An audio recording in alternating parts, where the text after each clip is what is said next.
actually, Elder, his name was Elder Moore. He was at Abundant Life where I was. Him and Elder,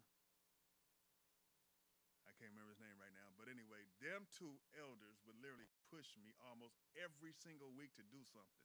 And one day I just had the worst headache, and I'm like, I need y'all to stop pushing me. Why do you always push me? Quit.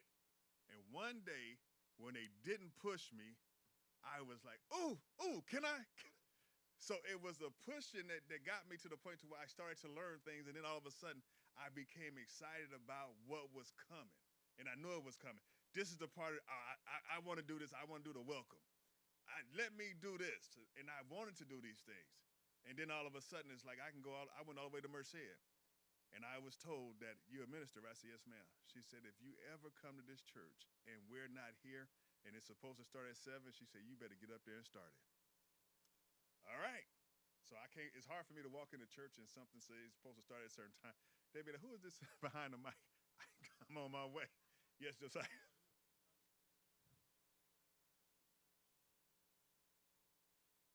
Mm-hmm.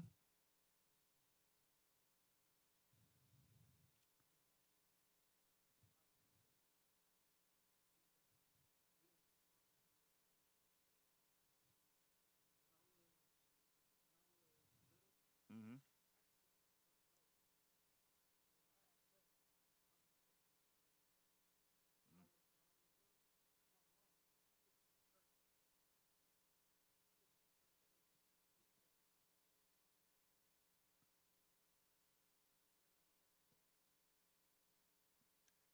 So, but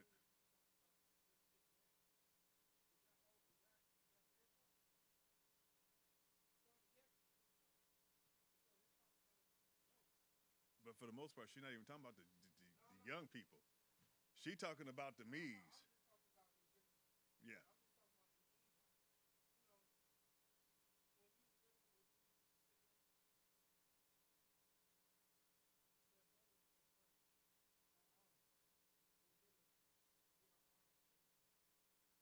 Mm-hmm.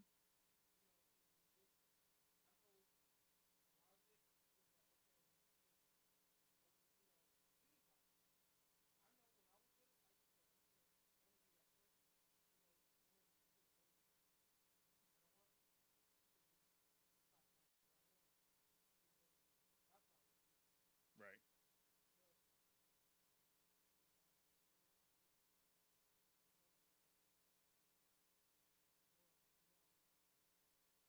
Mm-hmm.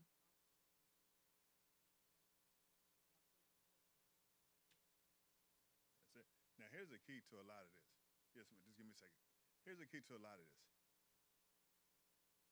These days, when I was growing up, it was the thing I used to hear all the time. It takes a village to raise a child. In my neighborhood, so people said we was in a poor neighborhood. We were poor, but I never had a hungry day. Why? Because there was Miss Westry, Miss Avery, Miss Petway. There was my buddy's grandparents. We can go to anybody's house and eat. Guess what? If you got a line, you can get whooped by any of them, and there was no repercussion. But when you got home, you get another whooping. And now you're on punishment because they want to see, well, wait a minute, I don't even want you going outside. So, yes, it took a village, and things have changed. Now, if you go out there and snatch somebody's child out the street and stop them from getting hit by a car, you might have to fight. Don't you touch my child. And that is the society in which we live now. Nobody, I literally, you couldn't tell me I grew up poor. I grew up in an area to where they wouldn't let me get high. They wouldn't let me drink. They wouldn't. I couldn't go to the 3rd Street pool hall, Kelsey's pool hall. I couldn't go there. Why? Because I played basketball. So they had a word out that don't let me in these places and don't let me do this and don't let. Till this day, I am 60 years old. If I go to San Francisco and go down there to near Dub Rock, where I grew up at, and decide I wanted a bag of weed, they will not sell it to me. I'm like, I'm a grown man. What you mean I can't buy it? They will not sell it to me. But that is, we used to have picnics in the park or barbecues in the park where the OGs used to get together and cook for everybody. But that's now gone. We don't have that anymore. Yeah, and I heard a young man say once, he said, what happened to the church that would tell us, that would come by and see us outside and ring our doorbells and tell our parents they're taking us to church? What happened to the people who would come by and tell us to pull our pants up? But now we have become so afraid of our children that we won't say these things anymore. I'm crazy enough to ask the question, why do you even walk around sagging? One young man told me, well, we think it's cool. We call it swagger. I'm like, really? He's like, but, sir, I tell you, he said, I'm going to pull my pants up right now. I said, be the game changer. Be the one that your friends follow because you pulled your pants up and tightened up your belt. Mother Margie, you had something? They do.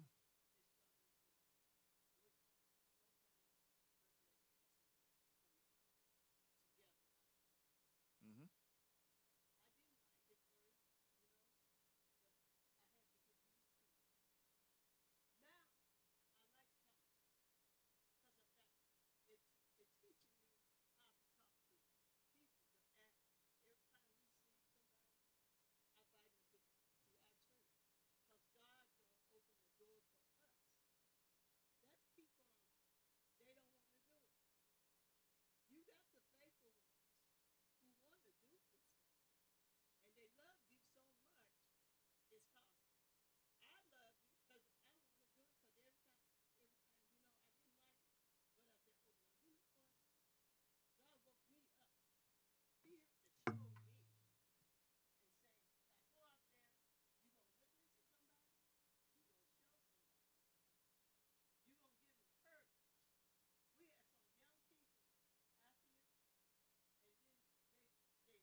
And see, then that's just key.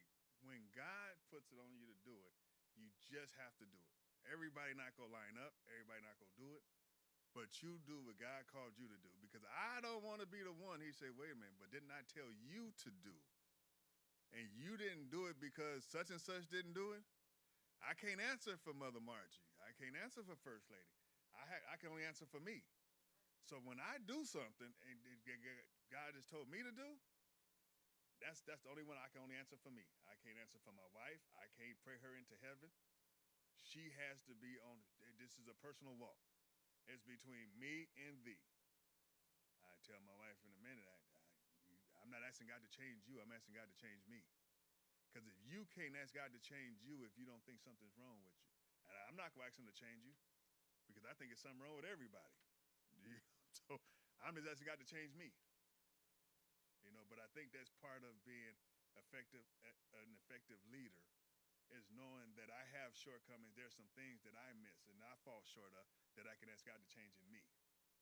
And then if you want to come along in this leadership thing, come on. But if you don't, I'll see you later. If you call me, I'm gonna come to you. Yes, ma'am. Uh-huh. Mm-hmm.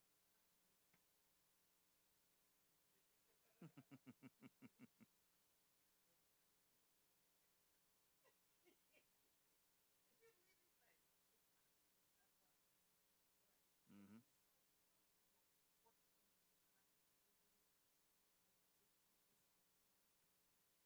Mm-hmm.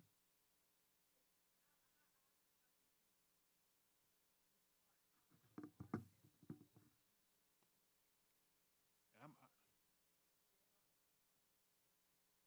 I'm gonna look. I'm gonna take you back, and I would just say, please read the Book of Exodus. The only reason why I say that because I guarantee you, Moses was okay sitting in that back 40 with them sheep, and he was what? He stayed back there 40 years when God finally got his attention.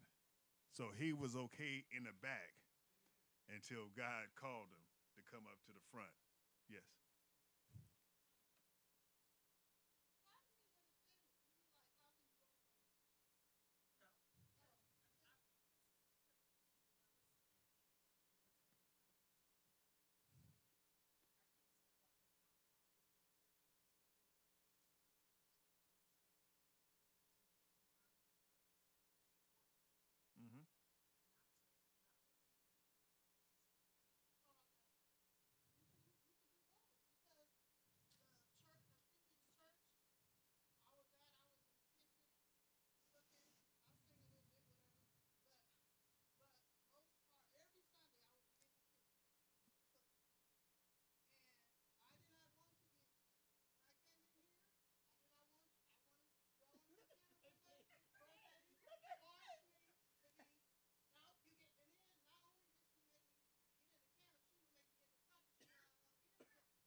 So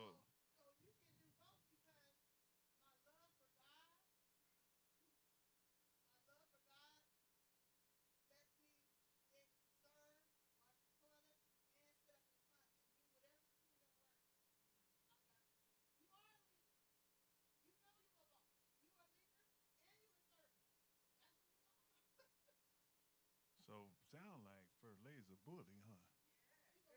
I'm just saying, a bully. But can I tell you what she told me when I first got here? She said, God said, fast for 3 days. And she said, and when he tell you where he wants you to go, you have to go in and start working immediately. I kind of knew at that time where I was coming, but I'm going to go. I went home and told my we got to pray about this now. And I did. I came in here and in 3 days. I came. We know when it was. I came back, but I knew I didn't say nothing. But I knew, and I waited. But it's like okay. And then here come Pastor.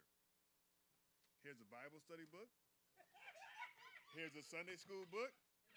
He said, and I talked to Elder Love, and you gonna be on Friday night too. I say. He said, so you gonna be in a rotation? I'm like, what you mean I'm gonna be in a rotation? I haven't even joined. You know. But these are the words he said to me. But understand that sometimes when your leaders say something like that, it's not all the time. Like I said, God is not the author of confusion. Because when they tell you something, if it's right, if God has told you, you know if God told you something because it sits well with you. Now, Moses said to God, he said, who am I that Pharaoh will listen to me? He said, I don't speak eloquently.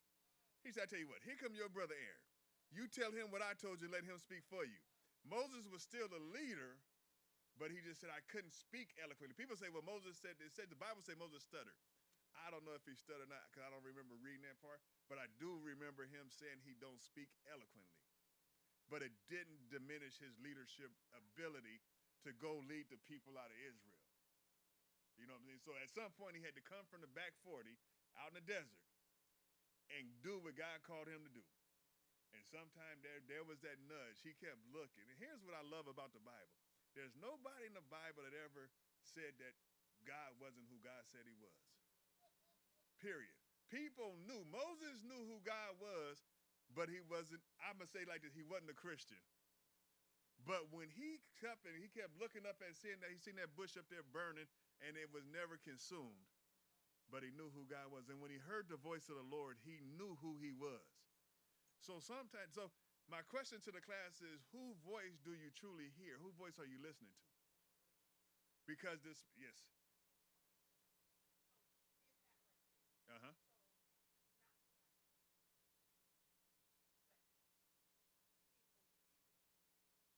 Mm-hmm.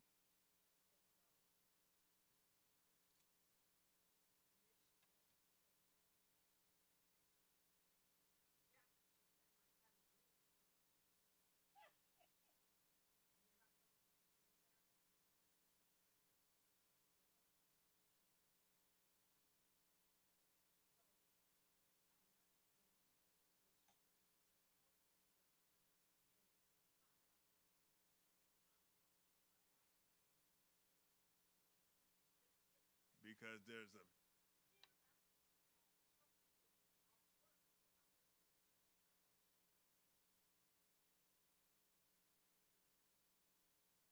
okay, Moses. I'm gonna call you Moses real quick. I see you, First Lady. The reason why I say okay, Moses, because I see this excitement in you right now when you talking about this. And it's a trip. So when you begin to talk about this, there's this different look that come over you. And so it's something you are, like I said, God will put in your leaders confirmation of things you already know.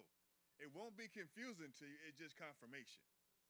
And that's what I'm seeing on you right now. It's like there's this smile and this invigoration that when you begin to talk about it, it's like sometimes we have to literally, there is that push. I had to be pushed a lot of times. And now people say, well, you seem pretty comfortable up there behind the mic. No, I'm never comfortable because I'm uncomfortable because I have to rely on God. And if you as a leader rely on God, you don't have to worry about nothing else. God will not allow you to fail. Go ahead, First Lady.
know that to be fact. That I said a lot of things I wasn't gonna do. Like people say to me in a heartbeat, I tell them in it, I'm not a singer. You cannot convince me that I can sing. But but what happened is, I see, Sister Storia did something once, and it threw me because I always stand over here, and you know when I know a song and when I don't know it. If I know it, she said, Elder Dunn, thank you. I say, for what? She said, because I hear you helping me. And I'm like, how do you hear me? Because I don't think I'm even singing loud enough for anybody to hear me. But it is my earnest desire. I always wanted to sing. And I said, God is just not letting me sing because I'm a preacher. But if you give me a half a second, I'm going to try to sing something. And I'm just like, I'm going to make a joyful noise. And that's really what leadership is all about, really, is just being obedient to God and making a joyful noise. Because people are going to watch you, people are going to endure. When they see you doing something, that's how come sometimes I do. I get up and I'm trying to push people. I want you to, let's push it. Let's raise the roof. Even if we don't raise the roof, but at least know that God has placed you in a position, in a place to give him praise, honor, and glory. And however you do it, if it means taking off your shoes and getting up running, then by golly, pick up your shoes and take off your shoes and run around the church. Do whatever it is you need to do. But as leaders, first people have to see us do what we do. I can't make you come with me, but if I do what God called me to do, something about that ought to all of a sudden catch your attention. Now here you come. That's all I'm saying. Mm-hmm.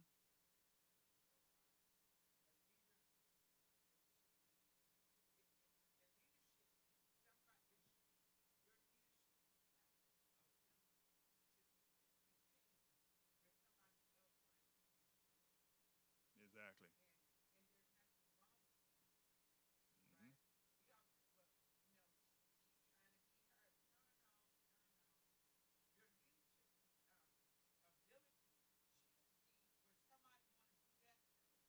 Exactly.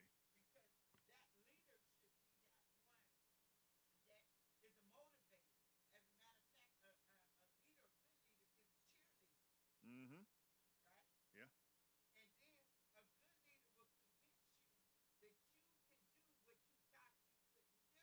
There you go. And yeah. And I can tell you, let me tell you what I think about Pastor Gooden and the reason why I first initially stuck. Because a lot of pastors will not allow a young person, a young preacher to come in and preach in their church. They just won't do it. But the kind of leader he is and who he know he is in God, he is not intimidated no matter who comes up here and preach. I've never seen him look a particular way like who. But I know a young preacher. He's 40 some years old, I think now. But there's somebody said I would never let him in my pulpit to preach. Yes, sir. Because of the way he preached.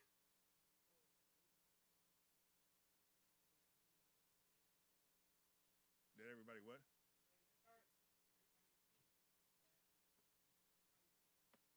Mm-hmm.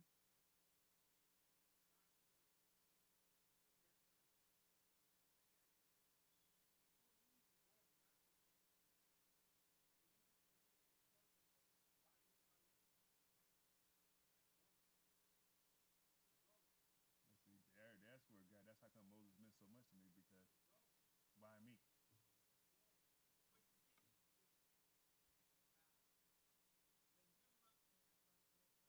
Mm-hmm. Oh, he know you gonna do it before.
we're not we're unexpendable. I get what you're saying.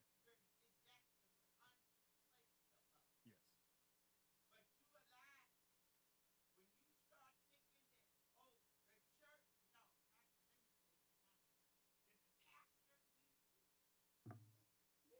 Mm.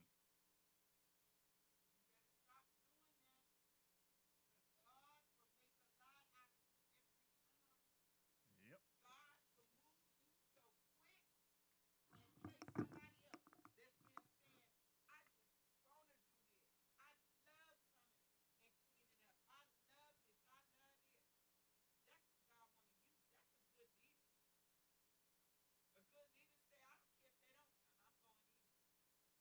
That's it. You got it. A good leader sets the example. Yes, Sister Story.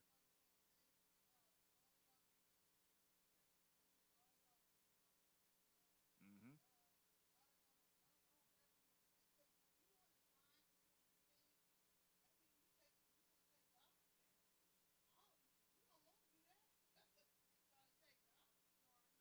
Exactly.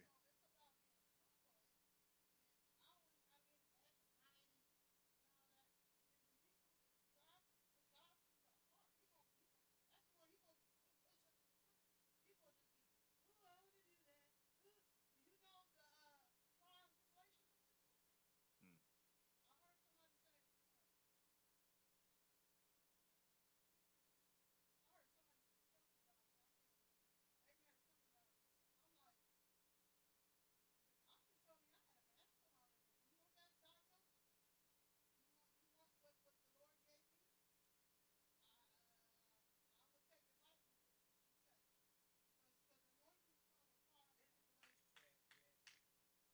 That's it.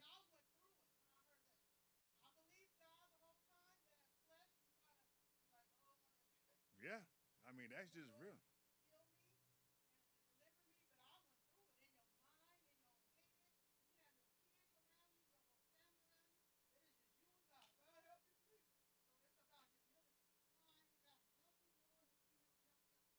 Cancer. That word cancer.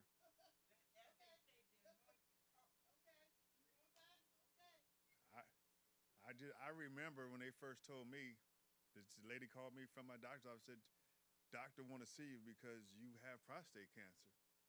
And I'm sorry, I said, "What the so and so am I supposed to do with that information?" She like, "Bring your." I said, "Bring my who?" She said, "I'm sorry, Mister. You don't have to bring your wife with you." But I was scared. I was angry because I'm like, I ain't done nothing that wrong that warrant me having prostate cancer. But God, I'm standing before you right now, and I know that I'm cancer free. You know what I mean? So when I heard even Pastor Gooden start talking about that too, and it's like, this is God put me in a place for a purpose and a reason. It encouraged, even though I am know that I'm done, but when he told me his, I wanted to be an encouragement to him, and he was encouraging me. And that's where we have to literally, as leaders, we have to be encouraging to one another. Yes, ma'am. Mm.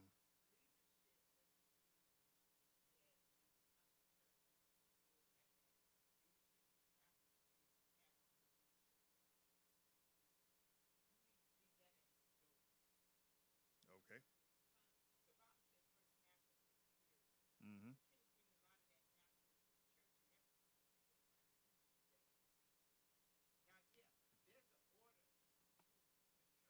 Right.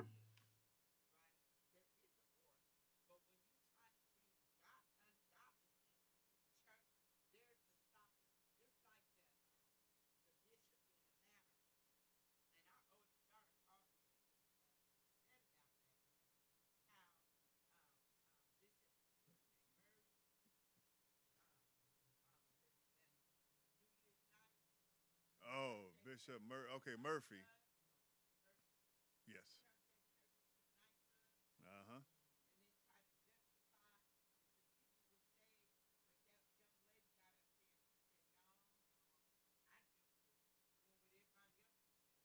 Mm-hmm.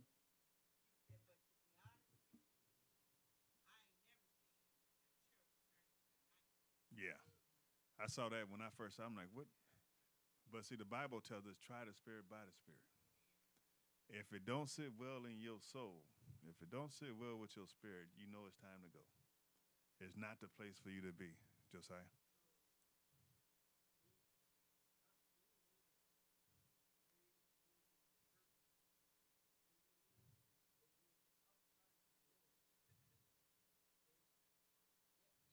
That's it. And that's why it is. Oh, you said it right. They want to act a fool. Yeah.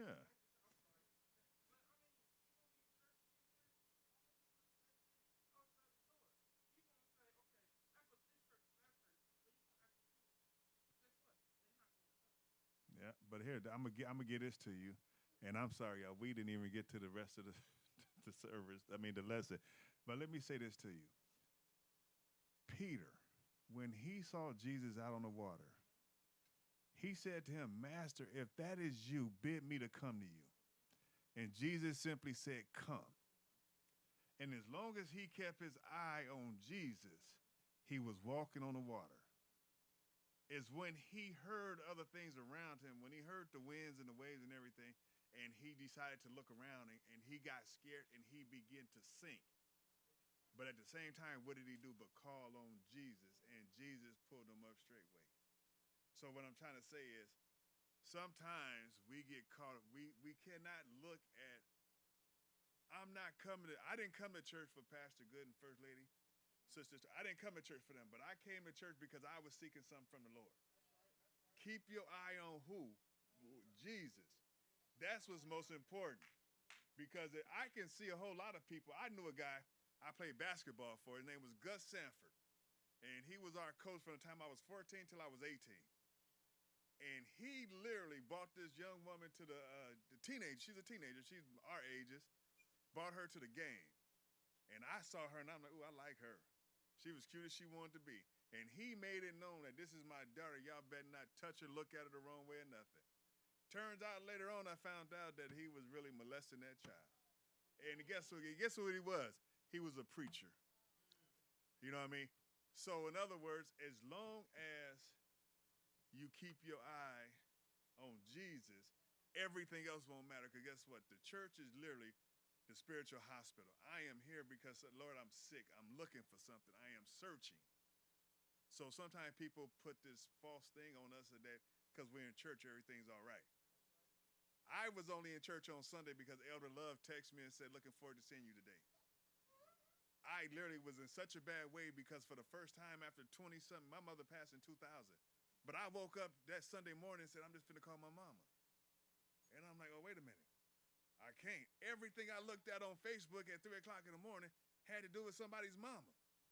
I'm like, I'm not going to church because I don't want to be a part of this. This is rough.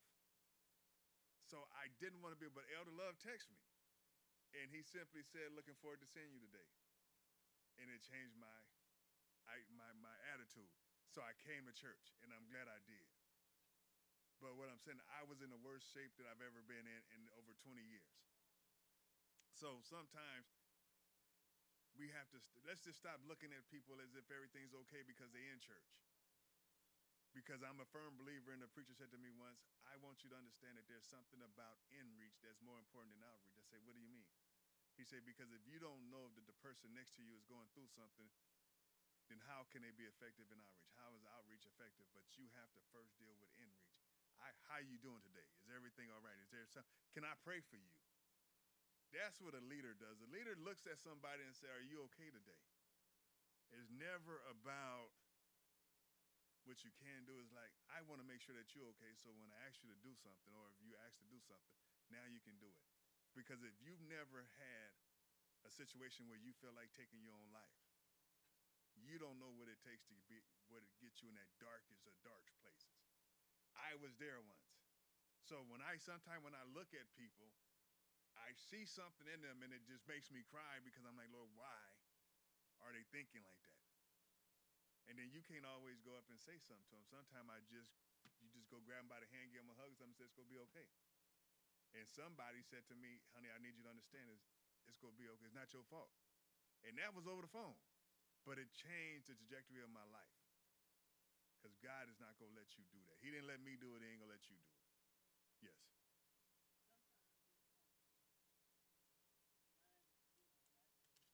Mm. Yeah.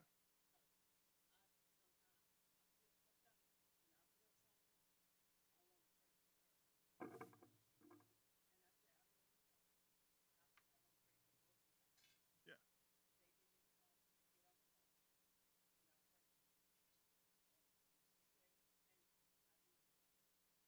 Yeah. Yeah. And I can tell you this from experience that if God puts somebody on your heart to begin to pray for them, pray for them. Don't wait. Don't say I'll do it later. No, just start praying for them right then and there. So, and like I said, we never got through our lesson, but I think it was important that we went through what we did to talk about it because leadership isn't just a title. Leadership isn't just a duty, but it is literally a servitude. We are here to serve God's people no matter what position you're in. And like I said, I love to sing, and I still think that that young lady right there one day should go because she loves to sing too. She just won't sing, but she loves to sing, and it's in her heart. And if it's in your heart, you just gotta do it. I cannot sing. I don't care what nobody say, but I will open up my mouth wide and make a joyful noise. And when you begin to just as a leader, first of all, I can only become an effective leader if I'm effective at following. Even Moses growing up in Pharaoh's house, he first had to follow Pharaoh's rules in order to become an effective leader later on to lead God's people out of Egypt. So you just don't overnight become a leader, but you must first learn how to follow. So, and I hope we just really covered this whole thing. And I'm sorry, but the king, like I said, the king had enough sense to understand that because of what Daniel did, he made him a leader over the land. So he didn't have, like Pastor Good, like I said, he didn't have fear of who Daniel was because of what he done. He knew who he was. He was comfortable in who he was. So I love it when a plan come together. The three Hebrew boys when they was in the fiery furnace, the king said what? He said, "Did we not throw three in the furnace?" Yeah. Why? But there's a fourth one in there with him, walking around, and he looked like who? The Son of God. So they knew who Jesus was. People act like people didn't know who Jesus was, but if you never seen him, how could you say he looks like the Son of God? Oh, glory to God. I'm sorry. Pastor, come on. let me get back in the hands of Pastor. Yes, thank you, y'all. Huh?